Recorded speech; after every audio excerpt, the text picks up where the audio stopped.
नमस्कार दोस्तों, स्वागत है आपका आज के मुख्य समाचार में, जिसमें सबसे पहली और बड़ी खबर में आपको बताएंगे कि 2024 के लोकसभा चुनाव में यूपी में होगा खेला।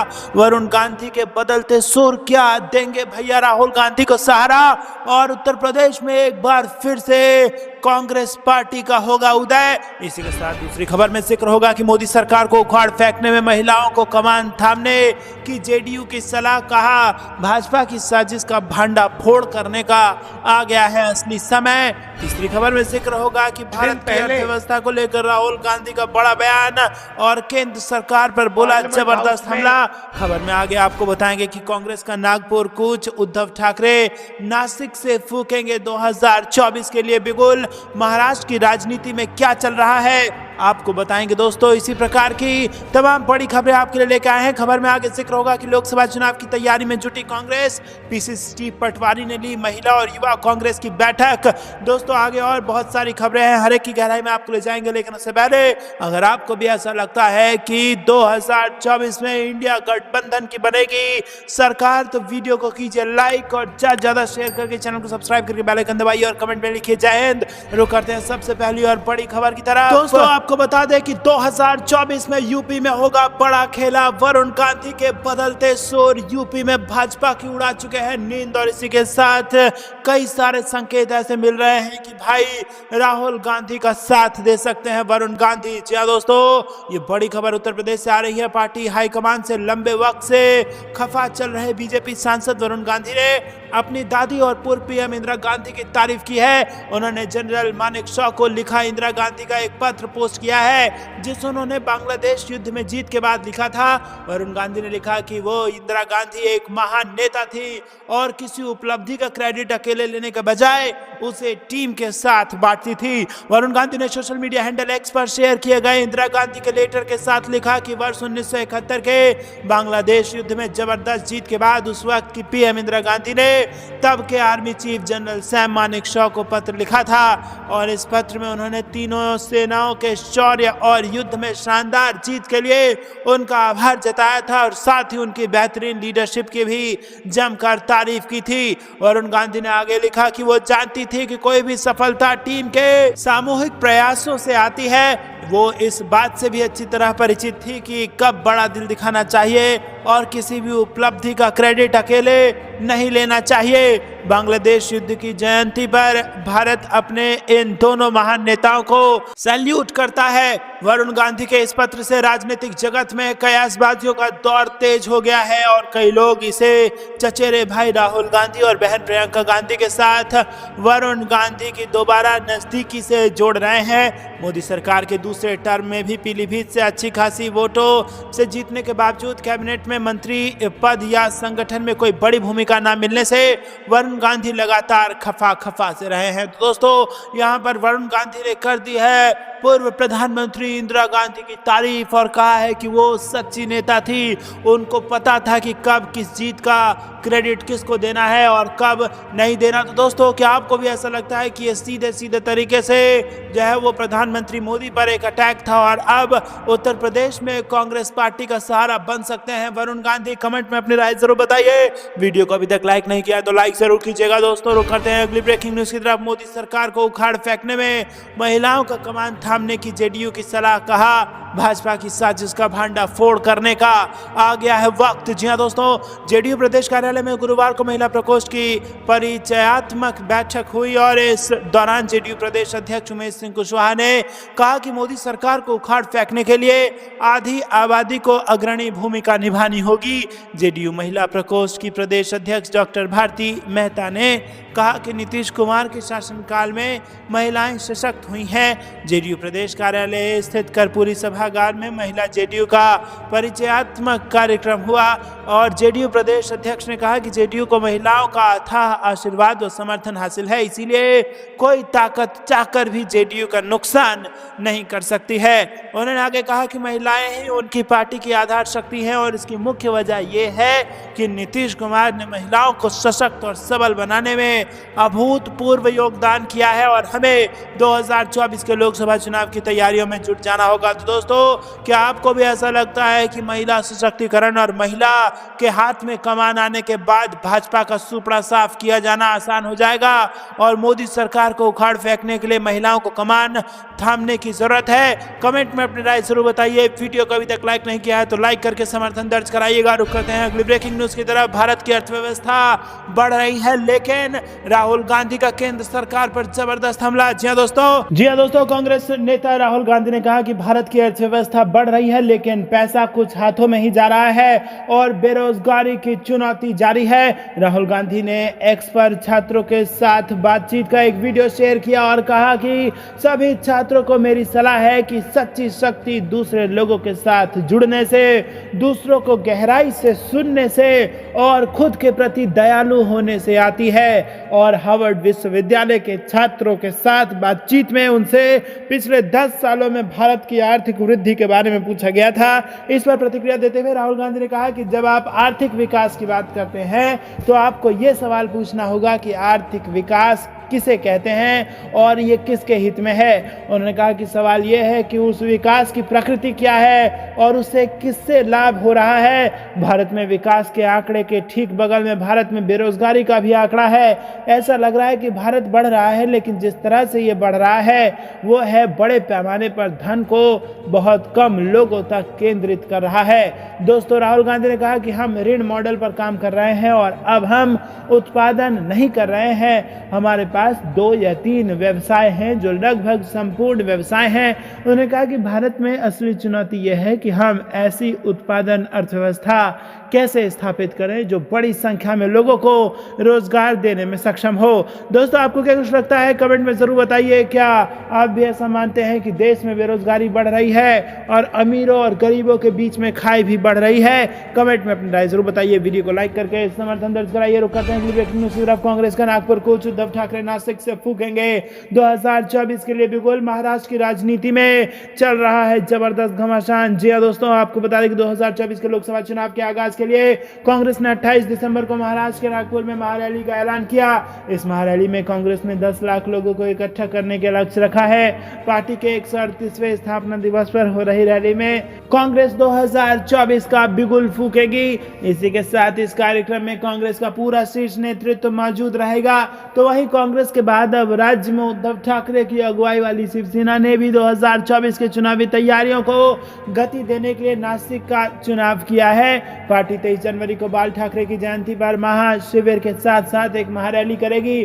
पार्टी नेता संजय राउत ने इसका ऐलान किया है। ऐसे में महाराष्ट्र में अगले हफ्ते से चुनावी पारा चढ़ने की उम्मीद है। दोस्तों, महाराष्ट्र में महाविकास अघाड़ी में शामिल शरद पवार की अगुवाई वाली एनसीपी 12 दिसंबर को पहले ही नागपुर में एक बड़ी सभा कर चुकी है। शरद पवार की जन्मदिन पर हुई इस सभा में युवा संघर्ष यात्रा का समापन हुआ था, जो एनसीपी नेता रोहित पवार की अगुवाई में निकली थी। तो दोस्तों, क्या आपको भी ऐसा लगता है कि 2024 में बीजेपी को महाराष्ट्र में भी लगेगा बड़ा झटका और इंडिया गठबंधन महाराष्ट्र, यूपी, बिहार जैसे बड़े राज्यों में और बंगाल जैसे बड़े राज्यों में बीजेपी को जबरदस्त नुकसान पहुंचा पाएगा और 2024 में जीत दर्ज कर पाएगा? तो वीडियो को लाइक करके समर्थन दर्ज कराइए और चैनल को सब्सक्राइब करके बेल आइकन दबाइए। रुक करते हैं अगली ब्रेकिंग न्यूज की तरफ। लोकसभा चुनाव की तैयारी में जुट गई है कांग्रेस। पीसीसी चीफ पटवारी ने ली महिला और युवा कांग्रेस की बैठक। जी हां दोस्तों, मध्य प्रदेश में राजनीति अभी थमी नहीं है। मध्य प्रदेश विधानसभा चुनाव का यहां पर अंत होने के बाद लोकसभा चुनाव की तैयारियां शुरू हो चुकी हैं। कांग्रेस के नवनियुक्त प्रदेश अध्यक्ष जीतू पटवारी ने रविवार को महिला और युवा कांग्रेस की अलग अलग बैठक ली। प्रदेश कांग्रेस मुख्यालय में पहले सुबह 11 बजे से शुरू महिला कांग्रेस की बैठक 2 घंटे चली। इसके बाद पटवारी ने 2 बजे से युवा कांग्रेस की बैठक ली। बैठक में पटवारी ने महिला और युवा कांग्रेस से न सिर्फ लोकसभा चुनाव की तैयारियों को लेकर उनका रोड मैप मांगा, बल्कि पिछले कामों का हिसाब भी लिया। और इससे पहले पटवारी ने पूर्व केंद्रीय मंत्री सुरेश पचौरी से भी मुलाकात की।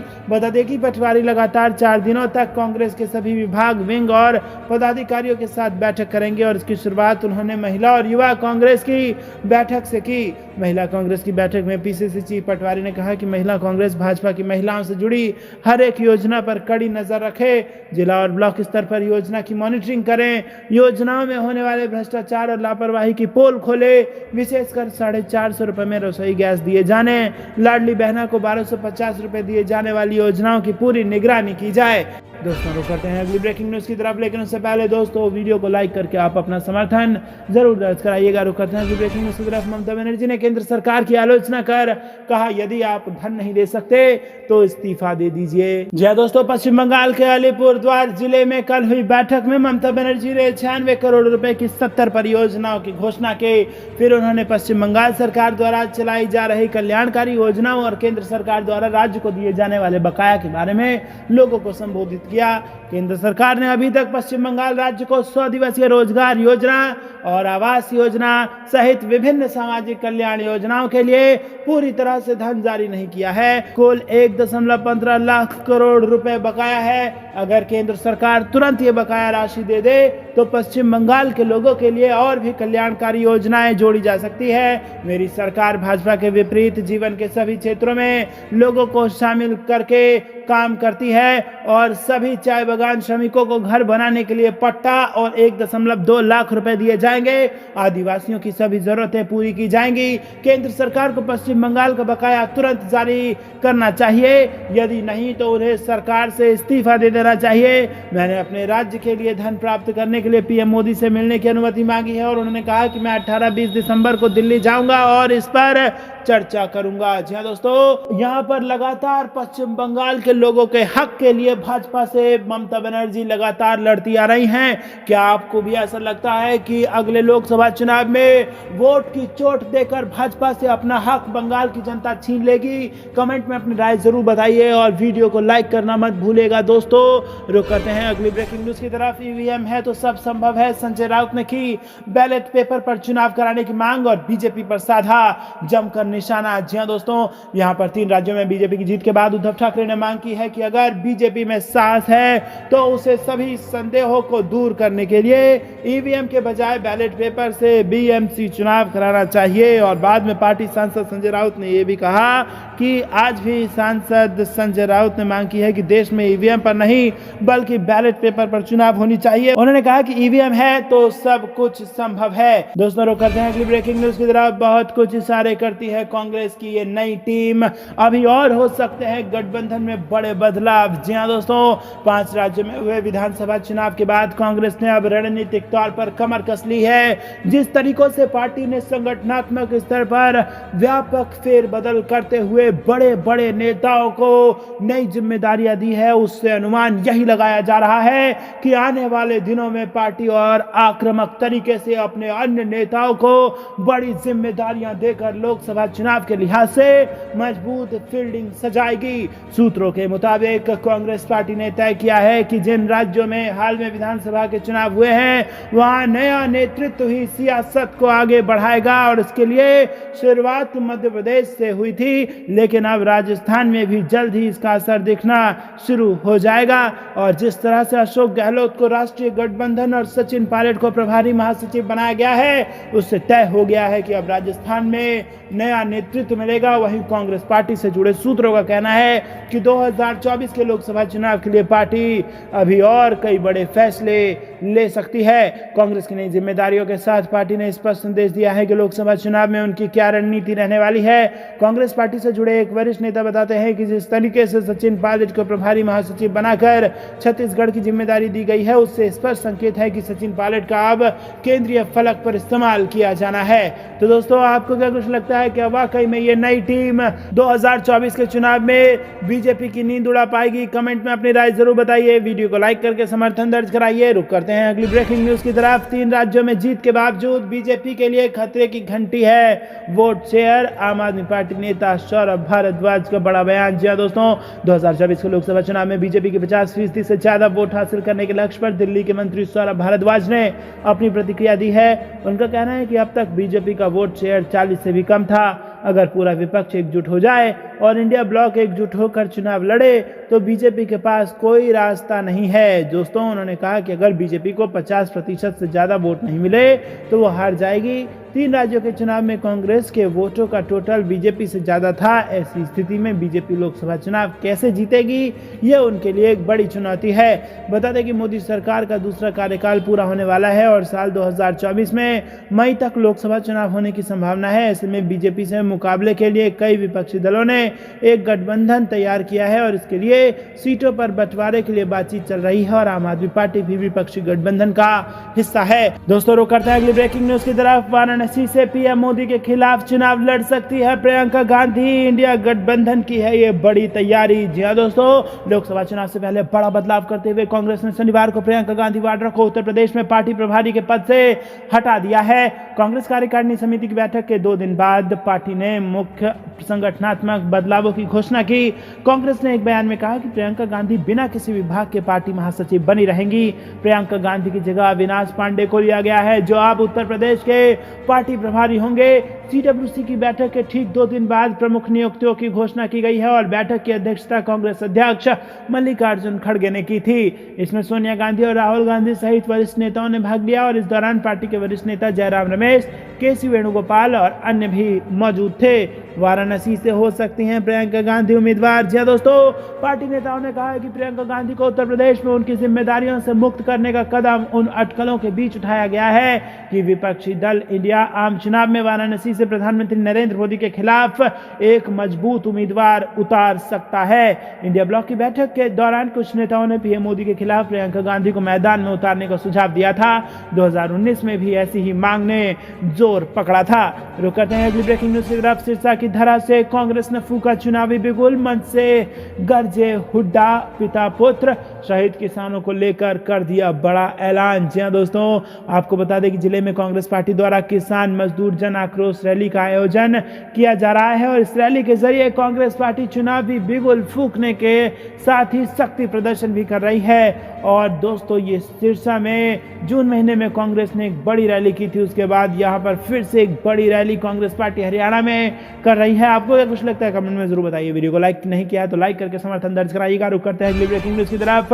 आज वर्तमान में देश की हालत किसी से छुपी नहीं है। मोदी सरकार और मीडिया पर खूब बरसे पप्पू यादव। जी हाँ दोस्तों, बिहार से बड़ी खबर। पप्पू यादव लगातार बीजेपी सरकार पर हमलावर हैं। वहीं सुपौल में शुक्रवार को उन्होंने कहा कि जो लोग बीजेपी के खिलाफ बात करते हैं उसके खिलाफ ईडी और सीबीआई को दौड़ाया जाता है। दोस्तों, क्या आपको भी ऐसा लगता है कि ईडी और सीबीआई का दुरुपयोग किया जा रहा है? कमेंट में बताइए। वीडियो को लाइक कीजिए। रुक करते हैं अगली ब्रेकिंग न्यूज की तरफ। मोदी सरकार ने देश को कर्ज में डुबोया, सुरेश गुप्ता ने लगाया आरोप। जी दोस्तों, हरियाणा प्रदेश कांग्रेस कमेटी के कार्यकारी अध्यक्ष सुरेश गुप्ता की अगुवाई में निकाली जा रही आजादी गौरव यात्रा शनिवार को हांसी रोड पहुंची और यहां दुकानदारों ने फूल मालाओं से यात्रा का स्वागत किया। कार्यक्रम के संयोजक संजय चंदेल व राजू जिंदल रहे और सुरेश गुप्ता ने कहा कि मोदी सरकार ने देश को कर्ज में डुबा दिया है। देश पर 2014 तक जो कर्ज 55 लाख करोड़ रुपए था वो 9.5 सालों में 205 लाख करोड़ रुपए हो गया है। रुक करते हैं ब्रेकिंग न्यूज की तरफ। राकेश टिकैत बोले किसानों को भूमिहीन करना ही सरकार का लक्ष्य, मोदी सरकार पर साधा निशाना। जी हाँ दोस्तों, मोदी सरकार पर निशाना साधते हुए चौधरी राकेश टिकैत ने कहा कि सरकार बताए कि किसानों की आय दोगुनी करने की उनके पास क्या योजना है। हर साल कीटनाशकों और उर्वरकों के दाम बढ़ रहे हैं। कृषि कानूनों की चर्चा करते हुए कहा कि किसानों को भूमिहीन करना ही सरकार का लक्ष्य है। रविवार को भी राकेश टिकैत ने गोहनिया में किसान पंचायत पर कर किसानों की समस्याएं सुनी। रुक करते हैं अगली ब्रेकिंग न्यूज की तरफ। ब्रिजभूषण शरण सिंह को झटका, खेल मंत्रालय ने कुश्ती संघ को किया निलंबित, नए अध्यक्ष संजय सिंह की मान्यता कर दी रद्द। जी हाँ दोस्तों, भारतीय कुश्ती संघ के नए अध्यक्ष संजय सिंह को खेल मंत्रालय ने रविवार को निलंबित कर दिया है। खेल मंत्रालय ने बड़ी कार्रवाई करते हुए नए कुश्ती संघ को रद्द कर दिया गया है और वहीं खेल मंत्रालय ने नए अध्यक्ष संजय सिंह के सभी फैसलों पर रोक लगा दी है। संजय सिंह के अध्यक्ष बनने के बाद साक्षी मलिक जैसे खिलाड़ियों ने इस फैसले पर आपत्ति जाहिर की थी। रुक करते हैं अगली ब्रेकिंग न्यूज की तरफ। सचिन राजस्थान से आउट, कांग्रेस ने पायलट को छत्तीसगढ़ प्रभारी बनाकर लगाए एक तीर से कई निशाने। जी हाँ दोस्तों, कांग्रेस ने लोकसभा चुनाव से कुछ महीने पहले अपने राष्ट्रीय संगठन में बड़ा फेरबदल करते हुए 12 महासचिवों की नियुक्ति की। इनमें प्रियंका गांधी और सचिन पायलट समेत कई प्रमुख नेता शामिल हैं। पार्टी अध्यक्ष मल्लिकार्जुन खड़गे की नई टीम में राजस्थान के पूर्व मुख्यमंत्री सचिन पायलट को शामिल किया गया है। तो दोस्तों, क्या आपको भी ऐसा लगता है कि कांग्रेस पार्टी की ये नई टीम कुछ बड़ा बदलाव ला पाएगी और 2024 में दिल्ली की गद्दी तक अपना रास्ता तय कर पाएगी? कमेंट में अपनी राय जरूर बताइए। वीडियो को अभी तक लाइक नहीं किया तो लाइक जरूर कीजिएगा दोस्तों। करते हैं अगली ब्रेकिंग न्यूज की तरफ। पीडीए के बाद अब ब्राह्मणों पर सपा की नजर। अखिलेश यादव की मौजूदगी में महापंचायत। जी हां दोस्तों, अखिलेश यादव पीडीए यानी कि पिछड़ा दलित अलायंस के बाद अब ब्राह्मणों को साधने में जुट गए हैं। सपा ब्राह्मण महापंचायत कर रही है और इसके बाद हर जिले में इसका आयोजन किया जाएगा। तो दोस्तों, क्या आपको लगता है कि इस प्रकार की सोशल इंजीनियरिंग फिर से समाजवादी पार्टी को अपने पुरानी स्थिति में पहुंचा पाएगी और उत्तर प्रदेश में समाजवादी पार्टी फिर से बहुमत के साथ भाजपा को चरखा दाव में पटकनी दे पाएगी? कमेंट में अपनी राय बताइए। वीडियो को लाइक नहीं किया तो लाइक जरूर कीजिएगा। रुक करते हैं अगली ब्रेकिंग न्यूज की तरफ। मुख्यमंत्री के सभी कार्यक्रम निरस्त। अचानक दिल्ली बुलाए, भोपाल में 24 घंटे भी नहीं रुक पाए। जी हां दोस्तों, रुक करते हैं अगली ब्रेकिंग न्यूज की तरफ। बिजनौर यूपी जोड़ो पद यात्रा के लिए हापुड़ से रवाना हुए कांग्रेस जन। जी हां दोस्तों, बड़ी खबर आ रही है यूपी जोड़ो यात्रा से। दोस्तों, आपको बता दें कि कांग्रेस जन हापुड़ के अतरपुरा चौराहा स्थित आर्य समाज मंदिर पर एकत्रित हुए और शहर कांग्रेस अध्यक्ष अभिषेक गोयल के नेतृत्व में बिजनौर यूपी जोड़ा पद यात्रा के लिए रवाना हुए। तो दोस्तों, ये थी दिन भर की सारी जरूरी और बड़ी खबरें। अंत तक बने रहने के लिए बहुत बहुत धन्यवाद। जाने से पहले वीडियो को लाइक करके चैनल को सब्सक्राइब कीजिए और बेल आइकन दबाकर कमेंट में लिखिए जय हिंद। अभी के लिए इतना ही। जय हिंद, जय भारत।